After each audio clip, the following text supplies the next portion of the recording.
Claude Palmero, un homme de l'ombre à Monaco qui est à présent sous les projecteurs depuis l'enquête du Monde réalisée par les journalistes Gérard Davet et Fabrice Lhomme sur la principauté dirigée par Albert II. Un dossier sulfureux qui souligne notamment la solitude du souverain. La princesse Grace a apporté un glamour intemporel à Monaco. Depuis son règne durant lequel elle a accompagné Régnier III, considéré comme le prince bâtisseur, la principauté fait rêver aux quatre coins du monde et attire les plus grands noms. Les trois enfants du couple suscitent depuis tout autant d'intérêt et leur vie sentimentale a longtemps défrayé la chronique. Aujourd'hui, le petit mais riche État est mené par Albert II, un prince longtemps considéré comme timide mais aujourd'hui époux fier de Charlène, ancienne nageuse olympique sud-africaine avec qui il est devenu père des jumeaux Gabriella et Jacques, 9 ans. Un souverain serein ? Les journalistes d'investigation Gérard Davet et Fabrice Lhomme ont jeté un pavé dans la mare avec une enquête explosive pour Le Monde sur Claude Palmero, ancien administrateur des biens de la famille princière disgracié le 6 juin 2023 après plus de 20 ans de bons et loyaux services. Outre des montants vertigineux listés en détail dans plusieurs petits carnets par ce personnage qui dit tout connaître de ceux qui l'employaient, on y fait un état d'un prince très seul. Invité de l'émission Quelle époque ? Sur France 2, ils ont aussi multiplié les interviews dans les médias pour expliquer leur démarche. Gérard Davet et Fabrice Lhomme ont signé des dossiers foisonnants sur 3 présidents de la République, Nicolas Sarkozy, François Hollande et Emmanuel Macron. Ils sont sortis des frontières hexagonales en étudiant un État aussi petit qu'il est puissant, Monaco. Ils ont décidé de vérifier les fameux carnets de Claude Palmero, un homme très renseigné qui, en étant remercié par Albert de Monaco qui souhaitait faire un grand ménage sur son rocher, est devenu une sorte de fil rouge pour plonger dans les entrailles de la principauté à travers ces carnets dans lesquels il a tout noté pendant une vingtaine d'années. Cette affaire très complexe ne met pas seulement en lumière des sommes d'argent impressionnantes en jeu, mais aussi la solitude du prince, comme le souligne Nice Matin qui a rencontré le duo d'enquêteurs du Monde.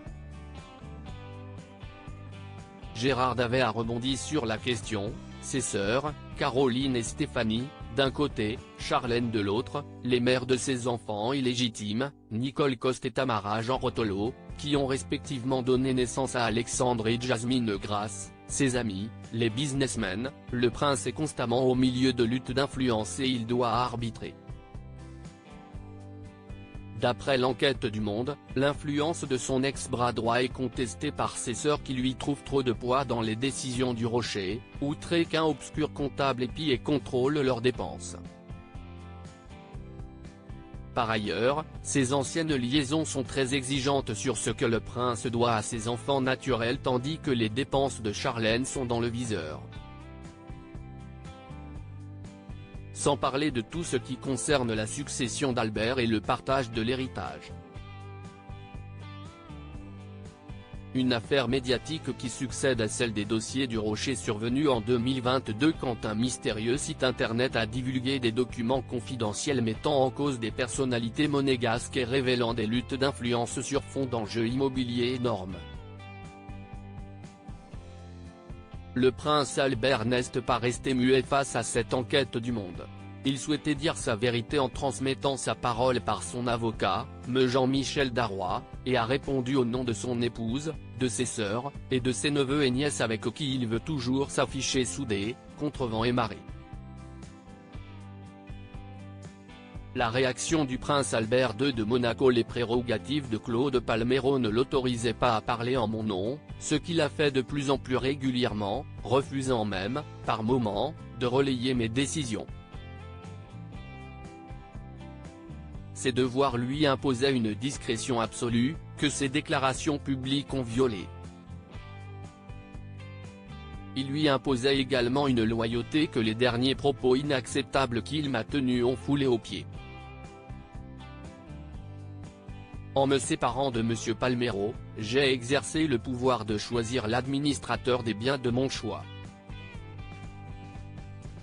Les événements ont confirmé combien cette décision était la bonne, a expliqué le prince Albert II au Monde. Albert II termine pas une conclusion lapidaire qui dit beaucoup de l'état de leur relation après 22 années de collaboration. Les attaques qu'il porte contre ma personne et contre l'État et ses institutions démontrent sa vraie nature et le peu de respect qu'il porte en réalité à la famille princière et à la principauté. Retrouvez l'intégralité de l'enquête dans Le Monde.